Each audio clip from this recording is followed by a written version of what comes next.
And especially when you're starting up, what do you need to start such a business? What did you need at that time, especially given that you are transitioning from, you know, cooking pastries to now training domestic workers?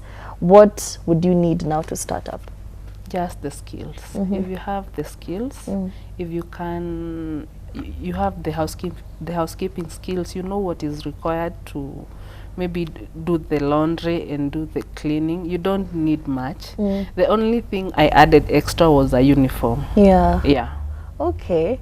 And do you think a uniform is necessary, especially when it comes to housekeeping? Because especially in our culture as Africans, sometimes, you know, a housekeeper wearing a uniform rubs us off the wrong way. So what are your feelings about that? I prefer uniforms. Yeah. You think it's professional? Yeah. Yeah. It's not degrading at all? No, it is not degrading at all. Yeah. Okay. And would you say you needed a business plan when you got into it, or did you just find your first client and then they started rolling in? Or after that first experience, did you now go back to the drawing board, sit down and say, okay, we need a plan to execute this business perfectly now? Now it is hitting me that now I need a business plan. Wow. Initially, you see, it's someone who saw Yes. the need and now just told me, and I did not even think about it. It was not my thought.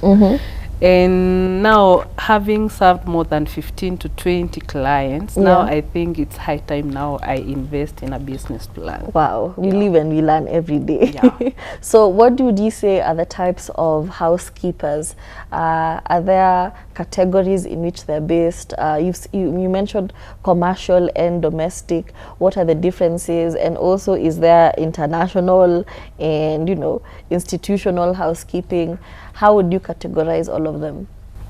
The commercial housekeepers, mostly they are the ones that are contracted to, maybe they just come with their machines, or they come and clean institutions or hospitals or any other place.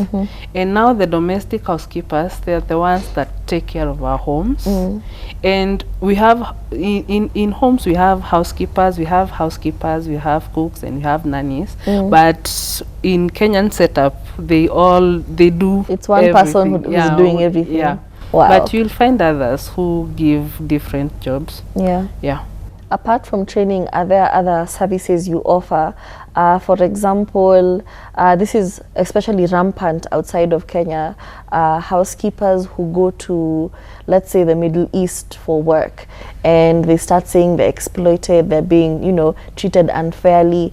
Does that also happen here in the country? And do you feel like your role extends beyond training? Do they come to you with their problems and you figure out a way to help them? Yes, because when I train them, I always come down to their level. So we are able, the 5 days or the 3 days I spent with them, most of them kinda they are able to tell me what they are going through. But I think here most of the clients that I've handled, they all treat their housekeepers well. Because having a person to pay a certain amount of money for them to be trained, to be added a skill, I think most of them mean well for their housekeepers. Yeah. And speaking of money now, because money is a very touchy topic, have you set, like, is there a minimum wage that a housekeeper is supposed to be paid? It's just you agree with your employer, whatever money you're going to take, you accept humbly and you move on. But do you think there's a minimum wage housekeepers are supposed to be paid? And what would you say is the highest amount you have seen a housekeeper being paid? Depending on what most of the people do, I don't think we can be able to set the wages for them. Because if someone is working and she's being paid 20,000, and from that 20,000 she's supposed to pay their housekeeper and also take care of other bills, you can't tell that person to pay their housekeepers 15,000. I think the minimum as at now, I think it's around 13,000.